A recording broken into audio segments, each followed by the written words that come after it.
Había una vez un silencio espeso en los cielos, un silencio que parecía eterno, como si ninguna sombra hubiese osado jamás acercarse al trono donde la luz no tenía ocaso. Los ángeles servían con exactitud perfecta, las criaturas vivientes alzaban su canto sin descanso, y, por encima de todo, resplandecía una gloria tan intensa que ningún corazón humano podría contenerla sin quebrarse. En la tierra, los hombres hablaban de un enemigo lejano. Lo imaginaban encadenado en un abismo ardiente, gobernando llamas y tormentos, aislado para siempre del lugar donde Dios reinaba. Decían su nombre en susurros, como si nombrarlo fuera invocarlo, pero siempre lo imaginaban lejos, muy lejos del trono. Era más cómodo pensar que el mal estaba confinando en regiones desconocidas, que nunca se acercaba al lugar de la santidad absoluta. Sin embargo, en lo profundo de las escrituras, como líneas de fuego escondidas entre tinta y pergamino, había un secreto que pocos se detenían a mirar. No se revelaba en gritos, sino en frases sencillas, casi discretas, que podían pasar desapercibidas para los que leían deprisa. 2 escenas. Solo 2. 2 momentos suspendidos en la eternidad donde el enemigo, aquel que una vez resplandeció con luz prestada, se atrevió a presentarse ante el trono, no como hijo, no como amigo, sino como acusador. En una noche sin luna, un antiguo escriba repasaba rollos ya gastados por el tiempo. Sus dedos seguían los trazos de las letras con reverencia, mientras la lámpara derramaba una luz débil sobre la mesa de madera. Cientos antes que él habían leído las mismas palabras, pero nadie se había detenido a escuchar el eco que se escondía detrás de ellas. El viento golpeaba suavemente las paredes, como si quisiese entrar y escuchar también. El escriba se inclinó un poco más. Algo en la forma en que las frases estaban encadenadas le llamó la atención. Había un día señalado, una asamblea, una presentación ante el Señor. No se hablaba de cadenas, no se mencionaba un abismo ardiente. En lugar de eso, las palabras describían un acceso permitido, una entrada vigilada, una conversación tensa. Y, entre los presentes, aparecía un nombre que no muchos esperarían ver tan cerca de la gloria. Su corazón se aceleró. Las imágenes comenzaron a formarse en su mente sin que él pudiera detenerlas. Vio un salón inmenso, no construido por manos humanas, donde el tiempo no tenía autoridad. Vio un resplandor en el centro, tan puro que todo aquel que se acercaba debía despojarse de todo orgullo.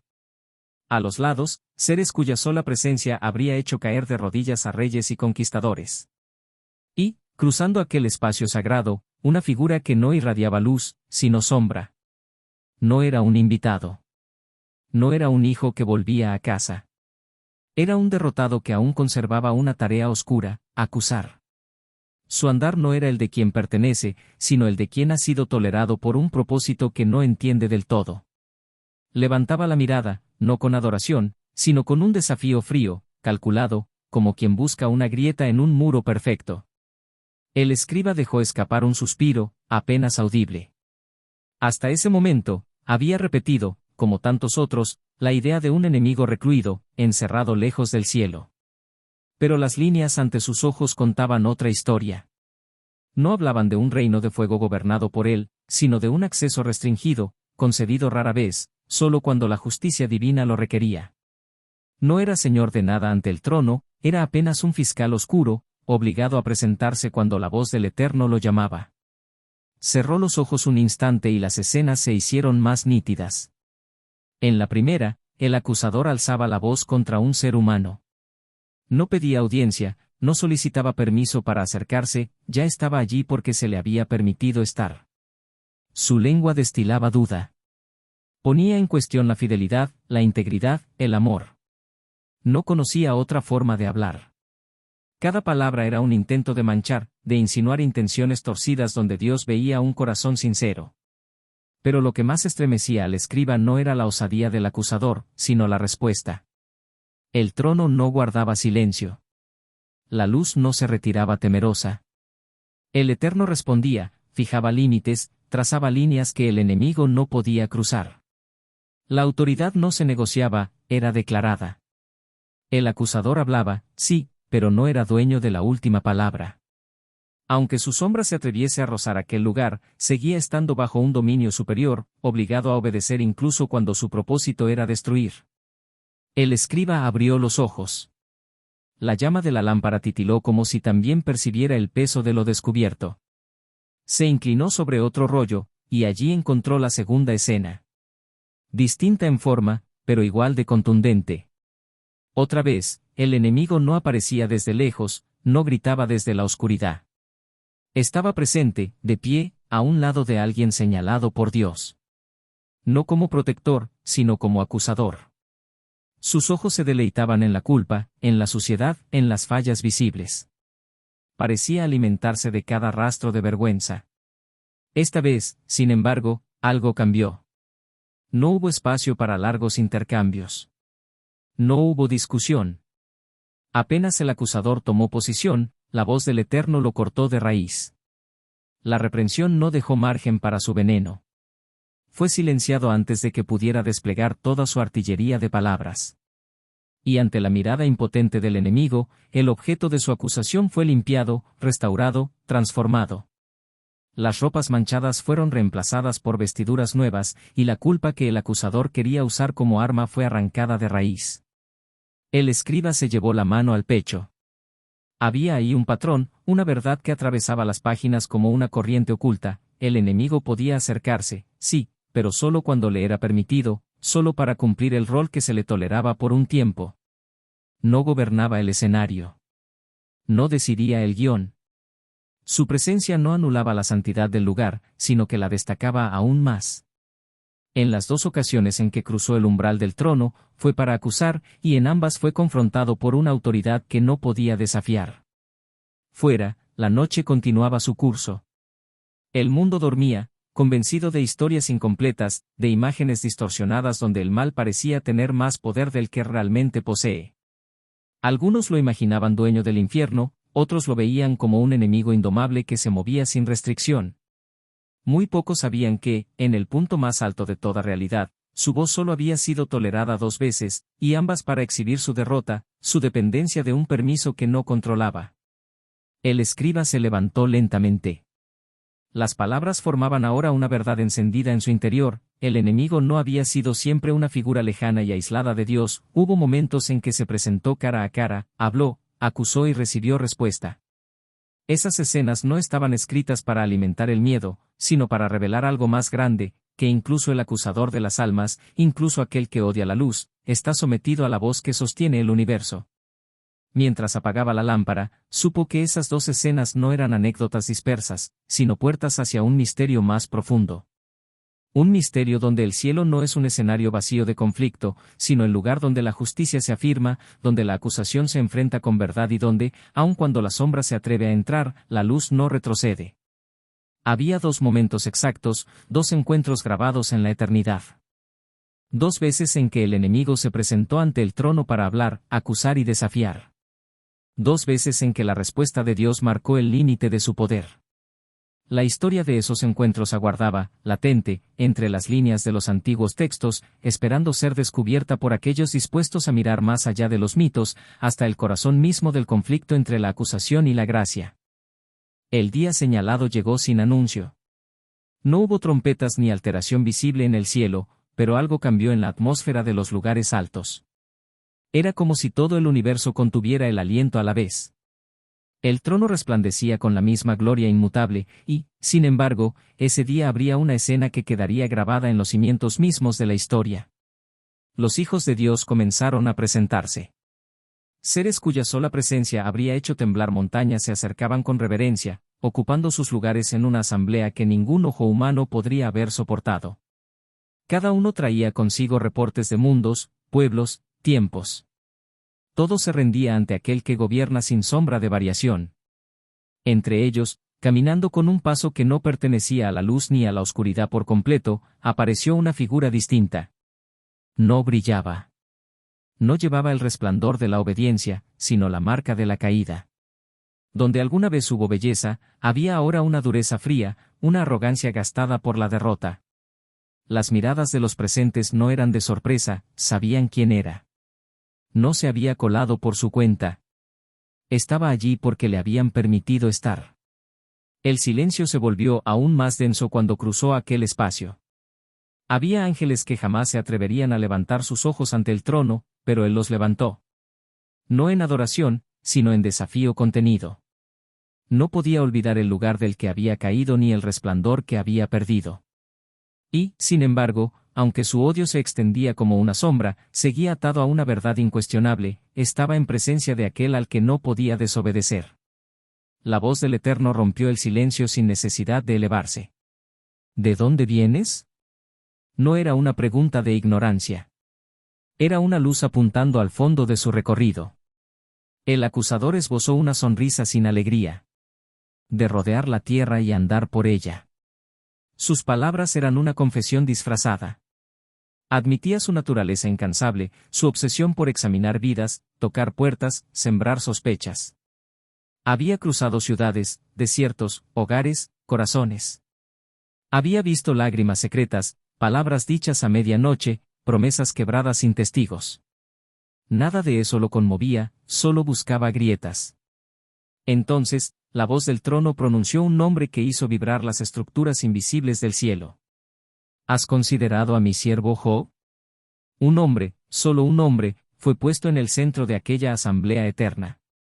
Job vivía lejos, en una tierra de polvo y ganado, bajo un sol que salía y se ponía sin que él supiera que su nombre acababa de resonar donde las estrellas nacen. Era íntegro, recto, temeroso de Dios, apartado del mal. No era perfecto en conocimiento, pero su corazón era sincero. Sus manos trabajaban, su boca bendecía, sus rodillas se doblaban. Sus hijos reían en banquetes, y él se adelantaba a ellos ofreciendo sacrificios por si en su alegría hubiesen ofendido al Altísimo sin saberlo. El acusador apretó los dientes al escuchar ese nombre. Claro que lo había considerado. Lo había observado en la oscuridad, caminando alrededor de sus campos, sus tiendas, su casa. Lo había visto levantarse temprano para honrar a Dios, lo había visto rechazar caminos torcidos, lo había visto ayudar al necesitado. También había visto sus riquezas, su abundancia, la protección invisible que lo rodeaba como un muro infranqueable. ¿Acaso teme Job a Dios de balde? Escupió finalmente, dejando que el veneno escondido en su lengua se derramara. ¿No le has cercado alrededor a él, a su casa y a todo lo que tiene? Bendijiste la obra de sus manos. Sus bienes han aumentado sobre la tierra. Mientras hablaba, las imágenes surgían claras. Rebaños innumerables extendiéndose por las llanuras. Siervos caminando de un lado a otro. Hijos y hijas vestidos con alegría, compartiendo pan, vino y risas. Y, en el centro de todo, un hombre que, ante cada pérdida pequeña o cada temor, no corría a sus riquezas, sino al altar. El acusador sonrió con malicia. Pero extiende tu mano, tócale lo que tiene, y verás si no te maldice en tu propia presencia. En esa frase reveló su apuesta más profunda, creía que ningún hombre amaba a Dios por Dios mismo, que todo corazón era mercenario, que toda adoración podía comprarse o destruirse golpeando lo suficiente. Para él, Job no era íntegro, era solo un interesado que había encontrado en Dios un seguro contra la desgracia. La respuesta del trono no fue un trueno de ira, sino una sentencia que ningún poder podía revertir. He aquí, todo lo que tiene está en tu mano, declaró el Eterno. Solo no pongas tu mano sobre él. En ese instante, límites invisibles fueron trazados en el mundo espiritual. El enemigo tuvo permiso para tocar las posesiones de Job, pero no su vida. Podía derribar rebaños, casas, estructuras, no podía atravesar el núcleo que Dios había marcado como intocable. Entonces, como una sombra que desciende de la altura, el acusador dejó el salón del trono. El eco de la sentencia lo seguía como cadenas que no podía romper. No tenía autorización para hacer lo que quisiera, sino solo lo que se le había permitido. Pero dentro de ese margen, se movería con violencia. El cielo siguió cantando. En la tierra, el viento comenzó a cambiar. Una mañana, Job se levantó como siempre. El cielo estaba despejado, los ciervos ocupaban sus puestos, los animales pastaban en paz. No sabía que, a lo lejos, nubes que no eran de lluvia se reunían. El primer mensajero llegó jadeando, con la ropa rasgada por la prisa. Los bueyes araban y las asnas pacían junto a ellos, balbuceó, y de pronto cayeron saqueadores, los tomaron y mataron a los siervos a filo de espada. Solo yo escapé para traer la noticia. Antes de que esa herida tuviera tiempo de sangrar del todo, otro hombre irrumpió. Fuego cayó del cielo y consumió las ovejas y a los siervos, gritó, con los ojos desorbitados. Solo yo escapé.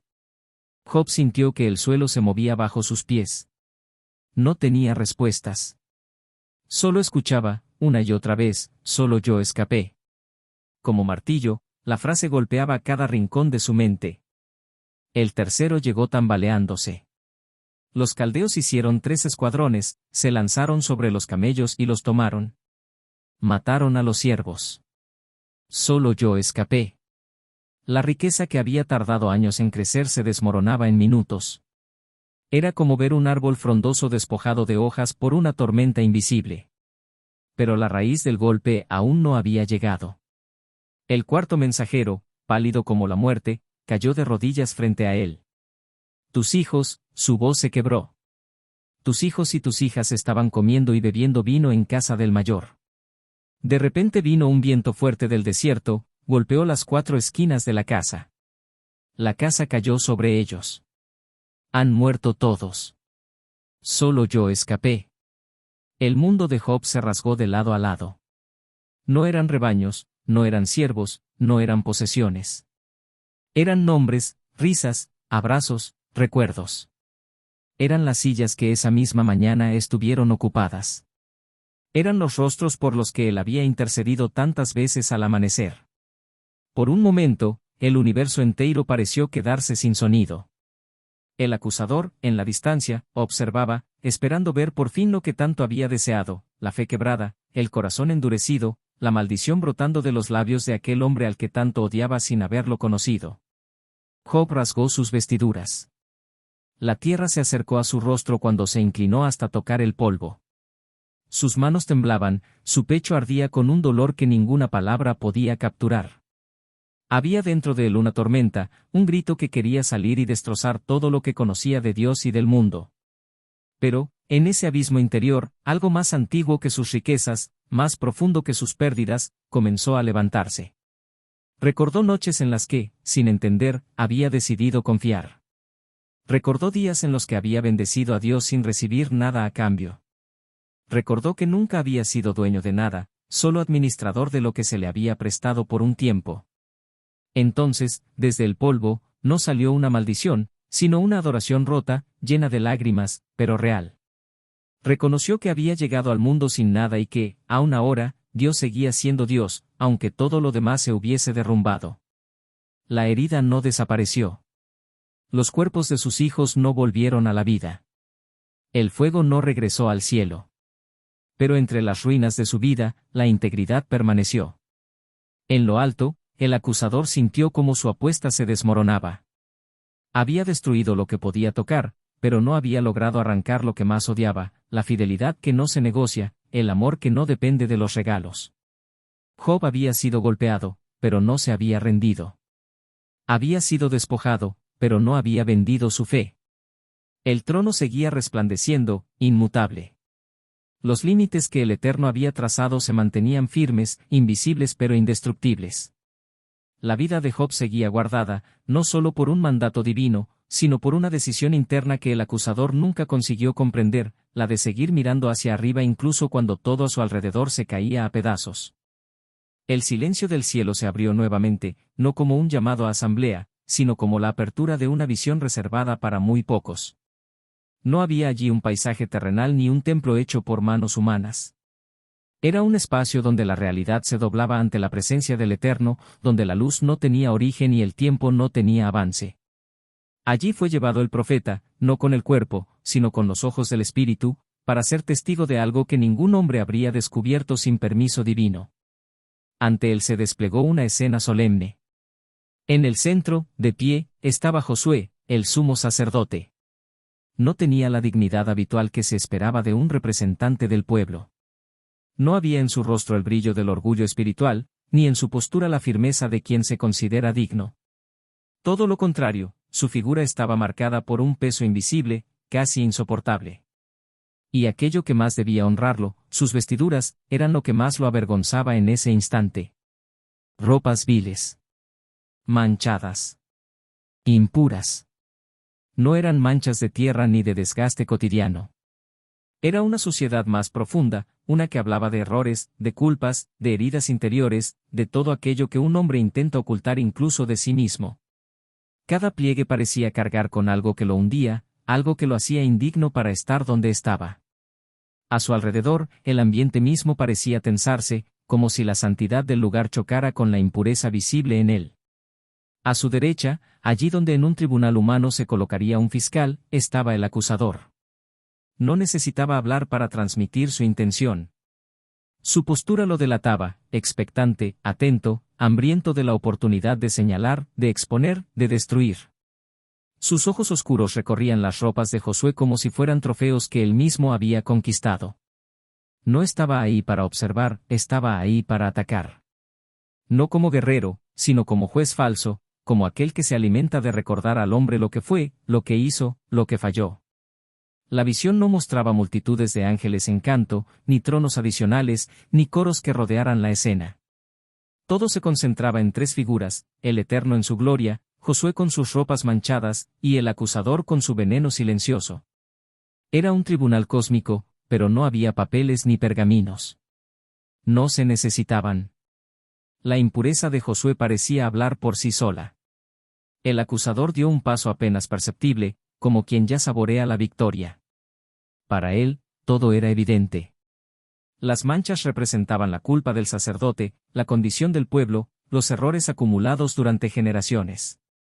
¿Cómo podría aquel hombre ser digno? ¿Cómo podría presentarse así ante el santo? El enemigo no necesitaba inventar nada.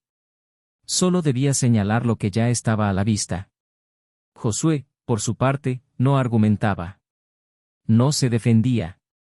No justificaba sus manchas. Su silencio no era insolencia, sino reconocimiento. Sabía quién era. Sabía lo que cargaba. Sabía que estaba ante la única presencia capaz de ver más allá de la apariencia. Y también sabía que, por sí mismo, no tenía nada que ofrecer como defensa. El acusador finalmente abrió la boca, no para gritar, sino para comenzar la acusación que había esperado desde el momento en que esa visión celestial se formó. Pero antes de que una sola palabra pudiera atravesar el espacio, una voz lo cortó, tan inmediata y tan firme que toda intención maligna se desintegró antes de ser pronunciada. Jehová te reprenda, oh Satanás. La reprensión cayó como fuego puro. No era grito ni furia descontrolada. Era autoridad absoluta. El enemigo retrocedió sin moverse, como si una fuerza invisible lo hubiese empujado hacia atrás. Sus palabras se ahogaron en su garganta, no porque hubiese cambiado de opinión, sino porque el Eterno no le concedió la oportunidad de hablar. Jehová, que ha escogido a Jerusalén, te reprenda, continuó la voz. ¿No es este un tizón arrebatado del fuego? El enemigo quedó mudo. Humillado. Forzado a contemplar algo que estaba muy por encima de su entendimiento, la elección divina. Josué estaba sucio, sí. Había fuego en su pasado. Había suciedad en su presente. Pero Dios lo había arrebatado de ese fuego. Dios lo había escogido. Y lo que Él escoge, nadie tiene derecho a acusar. La escena cambió de tono. No se oyeron órdenes dadas con frialdad judicial, sino instrucciones de misericordia. Quitadle esas vestiduras viles. Los ángeles se acercaron con rapidez reverente. No hubo desprecio en sus manos ni rechazo en sus miradas. Tocaron las ropas impuras, las retiraron con cuidado, como si estuvieran liberando a un hombre atrapado en cadenas invisibles. La suciedad cayó al suelo de la visión, sin hacer ruido, como si la impureza perdiera fuerza tan pronto dejara de estar sobre él. Josué quedó expuesto por un instante, no en vulnerabilidad, sino en verdad. Y en ese momento, Dios habló directamente a él. He aquí, yo he quitado de ti tu pecado. Esas palabras no eran declaración simbólica. Eran transformación. Lo que el enemigo había visto como una sentencia eterna era, para Dios, algo removible. La suciedad que servía como arma en manos del acusador fue retirada con la misma naturalidad con la que un padre limpia la frente de un hijo. Vístanlo con ropas nuevas, ordenó la voz. Pongan mitra limpia sobre su cabeza. Los ángeles obedecieron. Le colocaron vestiduras puras, blancas, sin mancha. Y sobre su cabeza, una mitra limpia, símbolo de autoridad, de perdón, de restauración plena. Lo que había sido motivo de acusación se convirtió en testimonio de gracia. El acusador permaneció allí, sin poder hablar, sin poder interferir, sin poder impedir que la misericordia transformara aquello que él deseaba destruir. La visión no terminó con él saliendo victorioso, sino con él reducido al silencio, testigo impotente del amor que nunca podrá comprender. Josué, ahora vestido con gloria renovada, permaneció ante el trono no como un hombre limpio por sí mismo, sino como uno restaurado por la voz que tiene poder sobre todas las voces. En ese instante, la visión reveló algo más profundo que un acto de purificación, mostró que ningún pecado, ninguna falla, ninguna mancha puede sostenerse cuando Dios decide limpiar.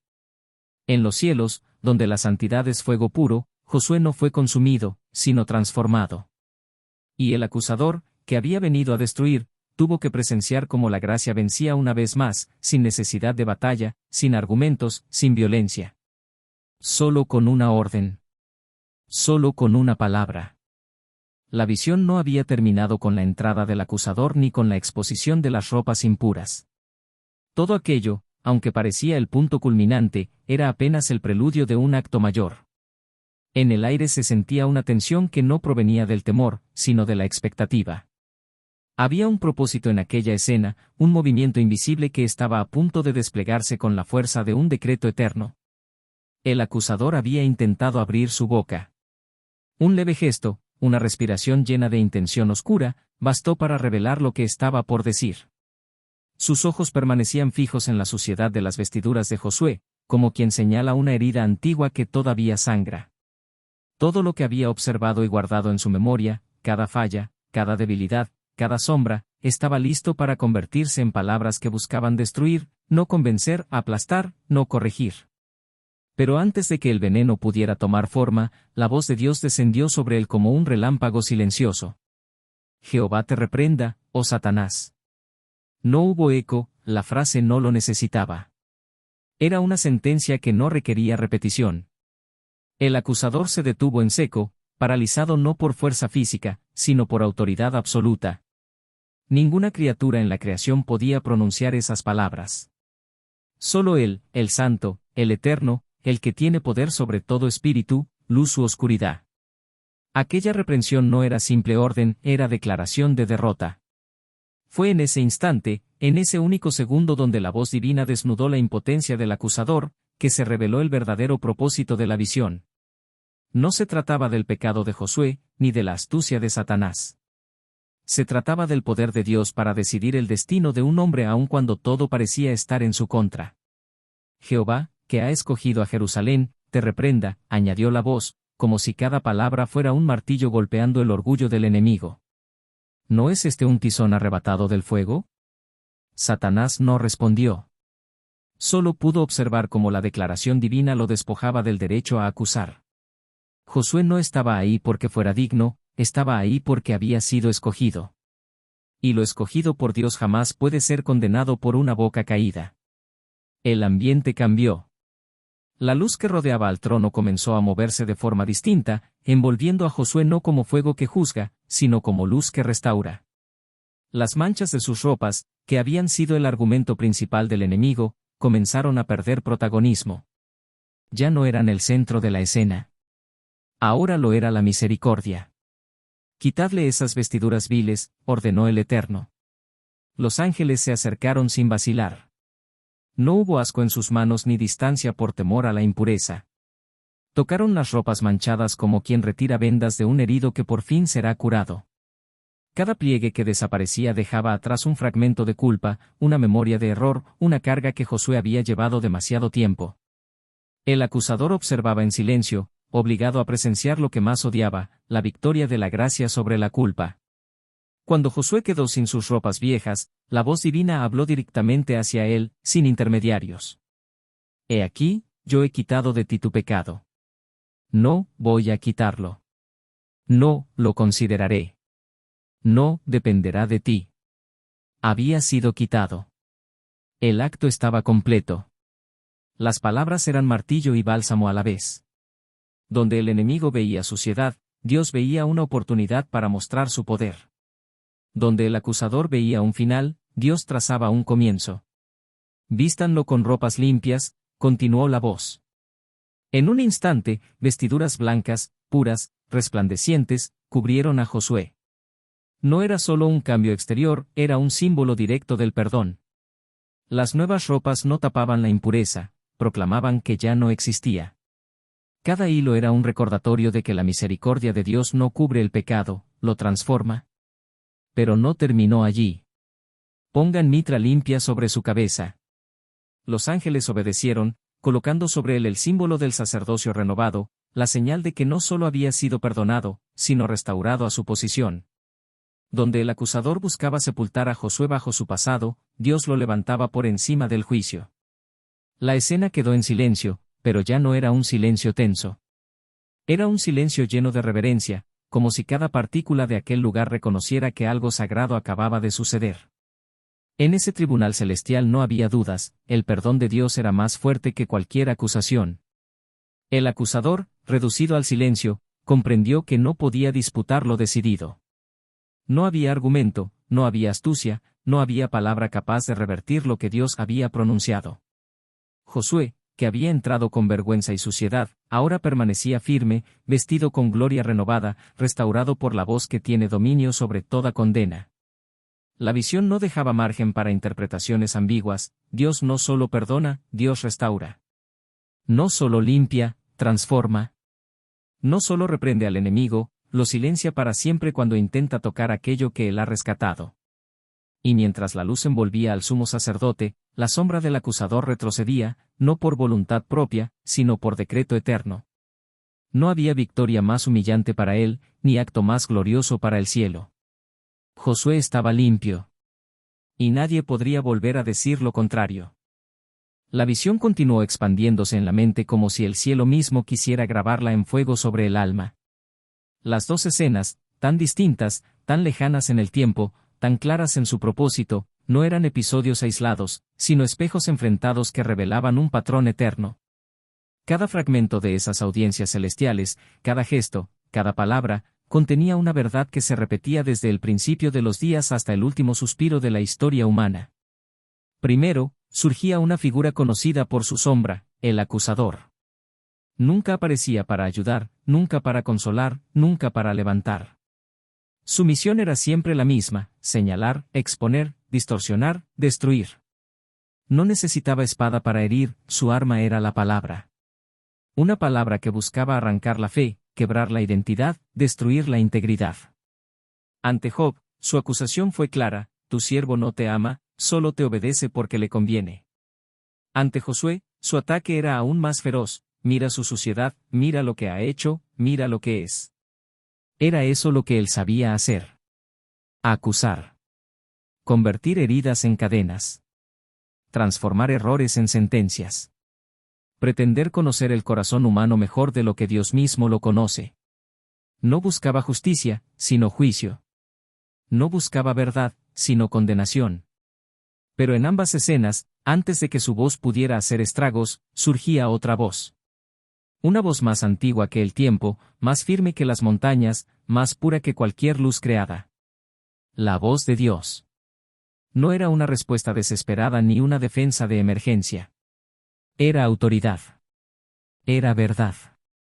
Era el recordatorio eterno de que el cielo no es un tribunal donde el acusador tiene poder, sino un trono donde Dios reina sin oposición. Ante Job, Dios defendió la integridad del justo y marcó límites infranqueables. Ante Josué, no solo cerró la boca del enemigo, sino que lo reprendió directamente y silenció cualquier intento de acusación. En ambas ocasiones, el mensaje era el mismo: la defensa no nace del mérito humano, sino del carácter de Dios. Donde Satanás insistía en acusar, Dios respondía defendiendo. Donde Satanás buscaba destruir, Dios restauraba. Esto se veía con claridad en la primera escena, cuando el enemigo destruyó bienes, rebaños, incluso la vida de los hijos de Job, esperando que el hombre maldijera al cielo. Pero Job permaneció firme, sostenido no por su fuerza, sino por el límite invisible que Dios había trazado alrededor de él. El acusador actuó, pero no triunfó. Hizo daño, pero no conquistó el alma del hombre. La fidelidad que él despreciaba resultó ser más fuerte que todos sus ataques. Y en la segunda escena, la restauración no dejó lugar a dudas. Las ropas viles de Josué eran reales. Su suciedad era evidente. El acusador encontraba allí su arma más poderosa.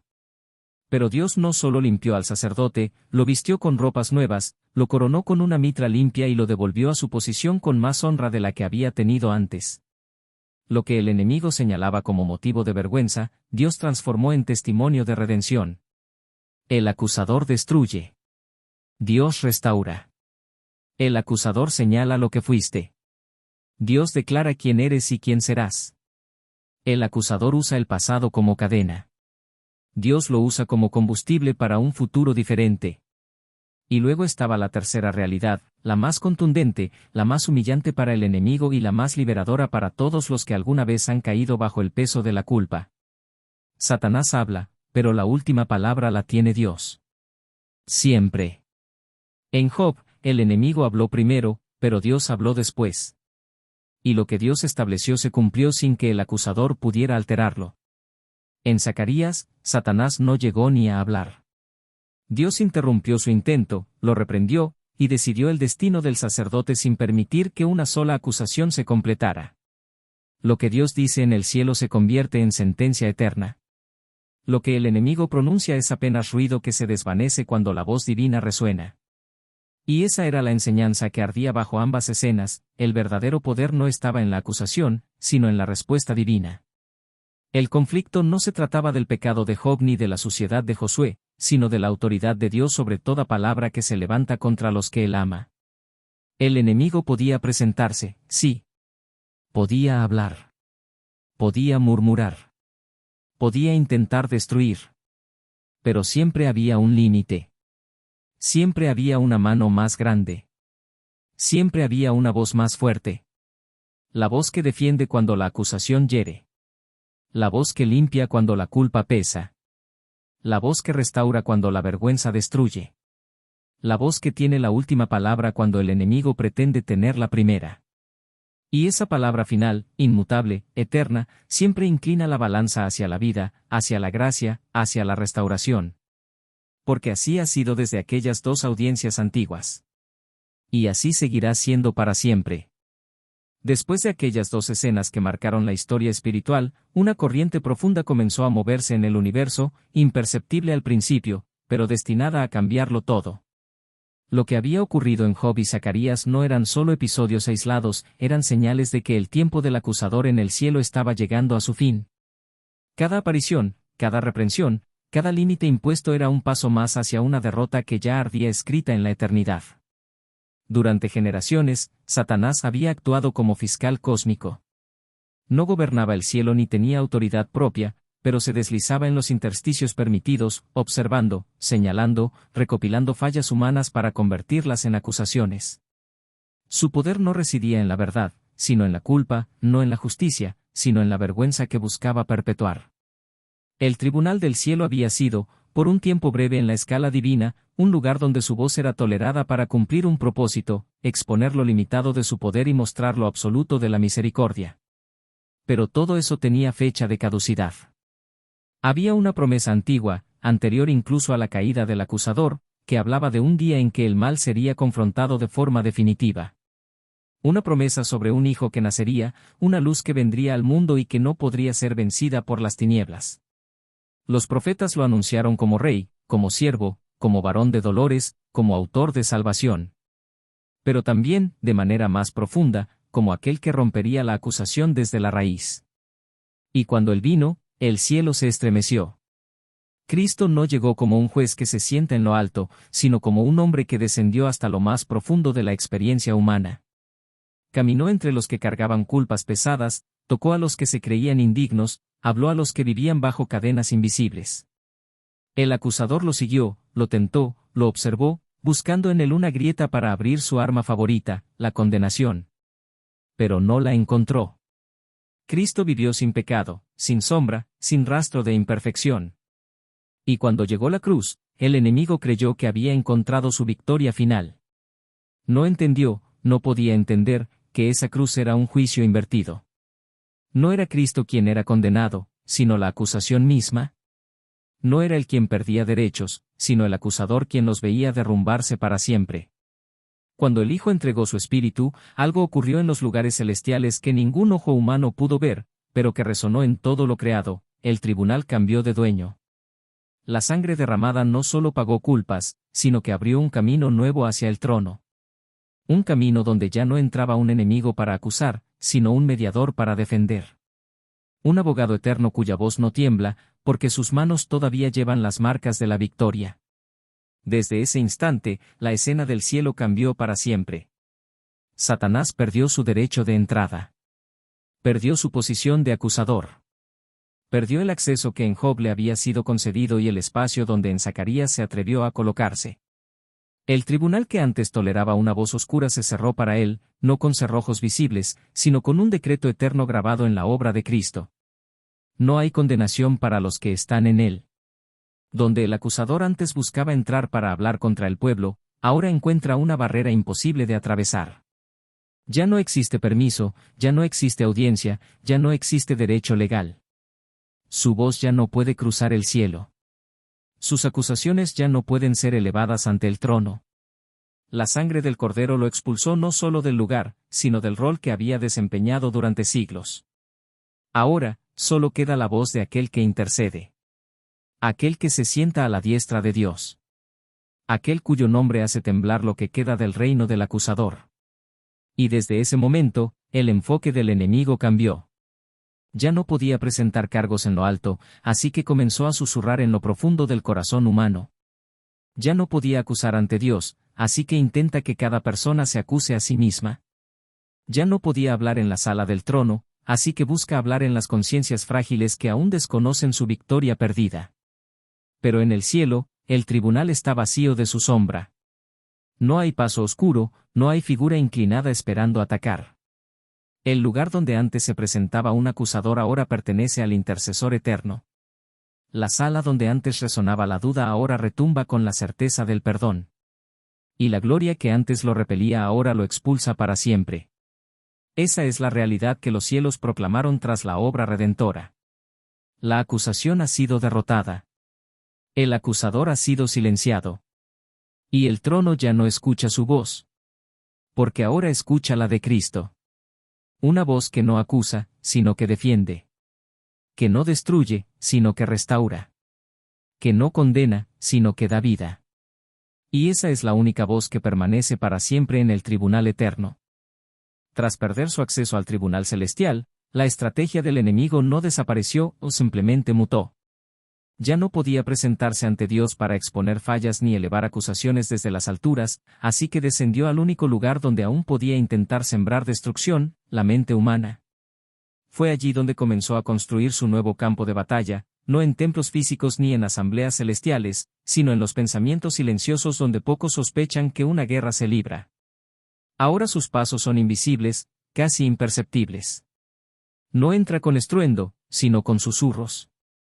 No golpea puertas, sino que se desliza por grietas emocionales. No señala pecados ante Dios, sino ante el propio corazón del hombre. Sus armas ya no son acusaciones formales, sino dudas sembradas en lo profundo de la identidad. Habla con voces que imitan la conciencia, con murmullos que parecen propios. No eres suficiente. Dios ya no te escucha. Lo que hiciste te define para siempre. Esa mancha nunca se borrará. Su intención sigue siendo la misma, destruir la confianza, distorsionar el valor, romper la relación entre el hombre y Dios desde dentro. Antes intentaba que el cielo acusara al hombre, ahora intenta que el hombre acuse a su propia alma. Donde antes buscaba sentencias formales, ahora busca que cada persona escriba su propia condena. Y aún así, incluso esta estrategia tiene un límite que no puede cruzar. Porque aunque el enemigo haya perdido su acceso al trono, los creyentes lo han ganado. Lo que antes estaba reservado para unos pocos, ahora ha sido abierto para todos aquellos que caminan en fe. El trono de la gracia ya no es un concepto distante, sino una invitación permanente. Una puerta que no se cierra. Un lugar donde no se escuchan voces de acusación, sino palabras de misericordia. La diferencia entre las dos estrategias es abismal. Antes, Satanás hablaba ante Dios, ahora intenta hablar más fuerte que Dios dentro de la mente del hombre. Pero esa voz interior jamás tiene la autoridad que él perdió. No tiene respaldo celestial, no tiene derecho legal, no tiene poder verdadero. Es solo un eco hueco tratando de imitar verdad. Al otro lado, en contraste absoluto, está la voz de aquel que intercede. Jesús no susurra con duda, sino con certeza. No recuerda el pasado para condenar, sino para mostrar que ha sido cubierto. No apunta a errores, sino a la redención que su propia sangre obtuvo. Ante el trono, al cual los creyentes pueden acercarse sin temor, Él habla por ellos. Y cuando Él habla, todo pensamiento acusador pierde fuerza. La mente puede temblar, pero la gracia es más fuerte. La identidad puede confundirse, pero la verdad prevalece. La conciencia puede agitarse, pero la voz del mediador se impone. Por eso el creyente no está desarmado ante los ataques ocultos del enemigo. No necesita elevar su voz por encima de los susurros que buscan destruirlo. Basta con acercarse, con confianza, al lugar donde la gracia se derrama sin medida. Allí donde ya no está el acusador, sino el intercesor eterno. Allí donde la identidad se define por una sola frase, Hijo amado. El enemigo puede intentar sembrar culpa, pero no puede borrar lo que Dios afirma. Puede sembrar miedo, pero no puede apagar la voz del trono. Puede distorsionar la identidad, pero no puede cambiar la elección divina. Y cada vez que un corazón herido se acerca a ese trono, la escena se repite como un eco eterno, la voz que defiende se alza, la verdad se impone, y la sombra que acusa retrocede. Porque hoy, aunque la batalla se libre en la mente, la victoria sigue viniendo del cielo. Y la última palabra, igual que en Job y Zacarías, sigue viniendo del mismo lugar. Del Dios que habla por aquellos que se acercan a Él.